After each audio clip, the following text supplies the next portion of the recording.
welcome back to the Quantum Success Show, where we're dedicating 3 of the shows to couples and what couples must really look at in their couplehood to have a very happily ever after, if you will.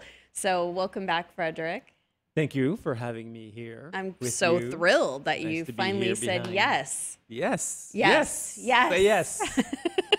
Nod your head, sir. And Rob is here with us today, too, our producer. So last week, if you missed it, we were talking about the 7 communication things that people need to talk about, the 7 topics that people need to be on the same page with. And so those 7 topics are, and we're going to talk about this one next week, is your fighting style, how involved your families are in your relationship, in your lives, your philosophy of taking care of the house, how you handle money, your sex life, of course, your spiritual beliefs, and your vision for the future. So last week we talked about your vision for your future and why that's so important to get on the same page with your partner.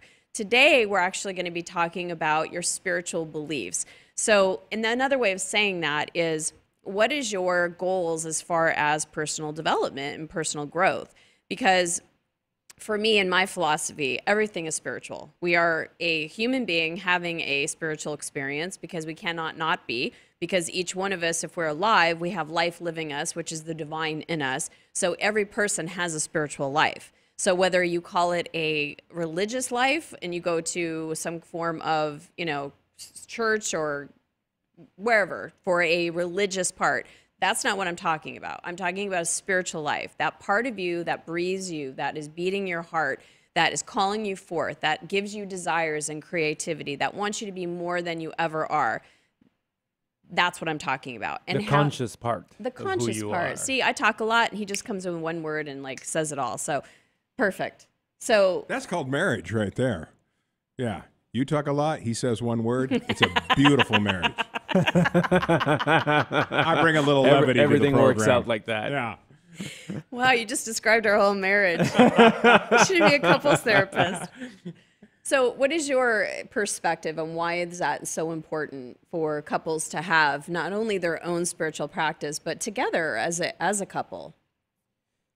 Well, I think it's important for each of us to have, first of all, our own spiritual practice, because just to be, as I said, to be aware of who we are, right? The question of who we are sometimes could be, well, who am I, right? So I'm this physical being that is trying to walk or drive at work in the morning and do my things. But no, it's bigger than this. I mean, we just learned that we are a part of this whole creation, right? Of God that created this whole world. So we're a part.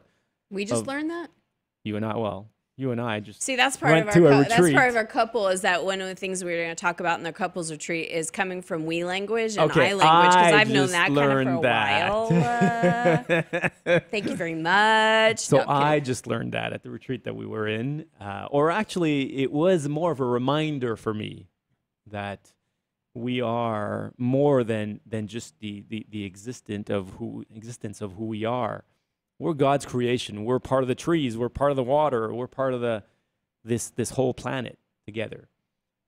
And so that is, in essence, our spiritual being that is inside of us, the awareness that we have that is around us.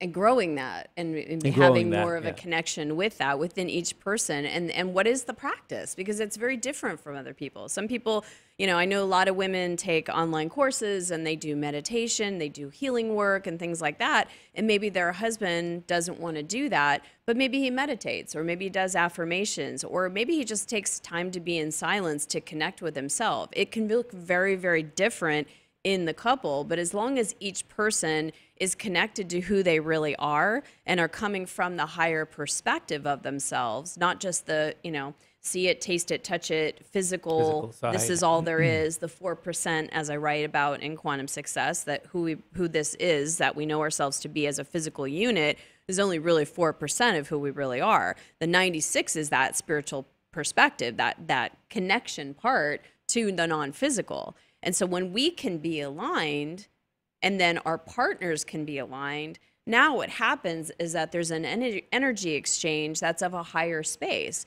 You find more patience instead of not being patient. You find a space of kindness instead of being frustrated. You have a little bit more compassion and understanding when someone else is going through something than, judgment and criticism. Your mind is clearer. Yeah. Basically, when things happen in the couple, like you can assess and you have more clarity.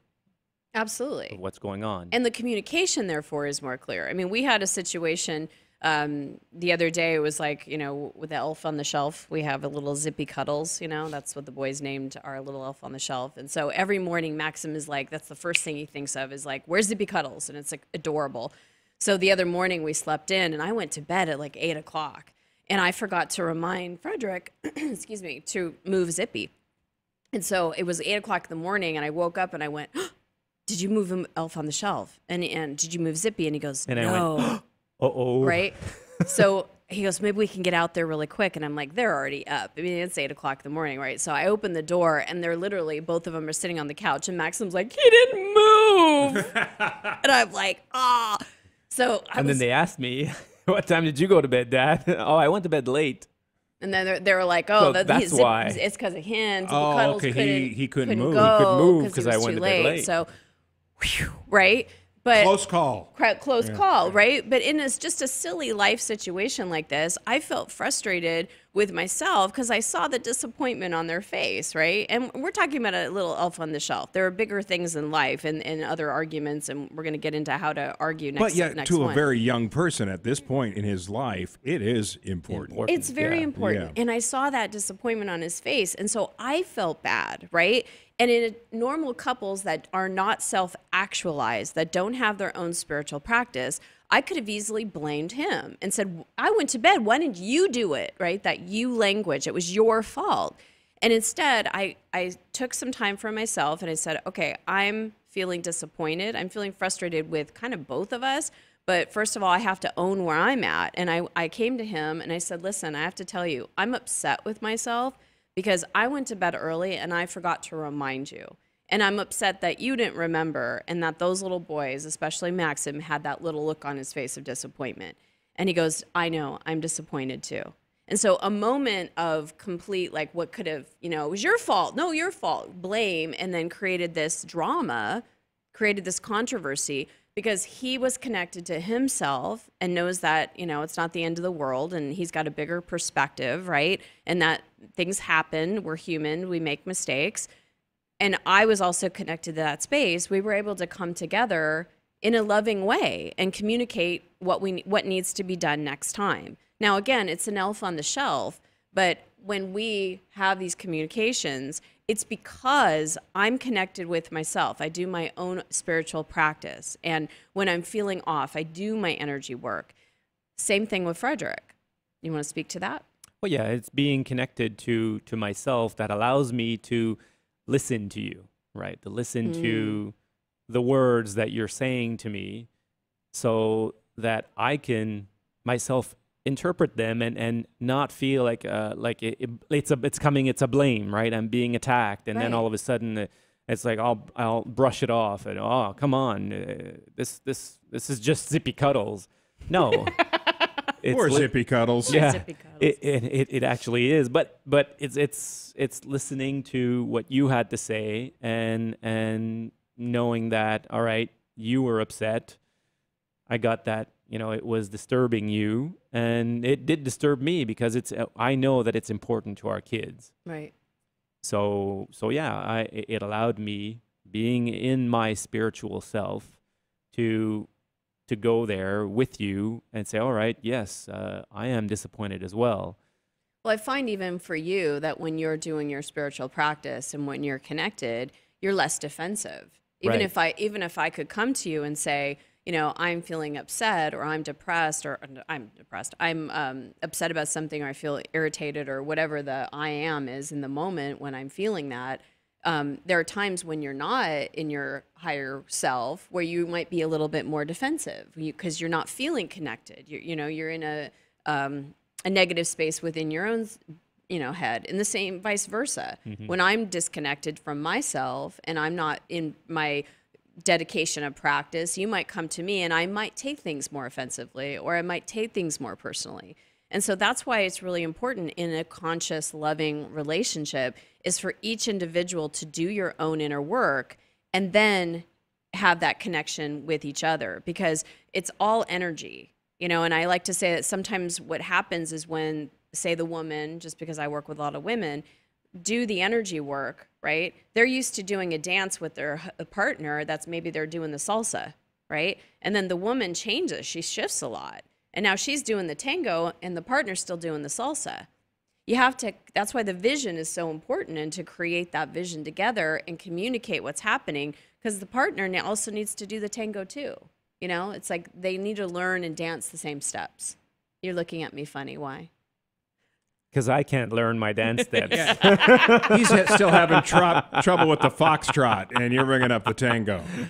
So we learned the dance a few years ago, tango and salsa. You know, I'm doing a metaphor right here. I know that, but I got to say this for the guys in here that understand. I went dancing with you, and I could dance a couple of these dances, but now you ask me a couple of years later, I forgot everything.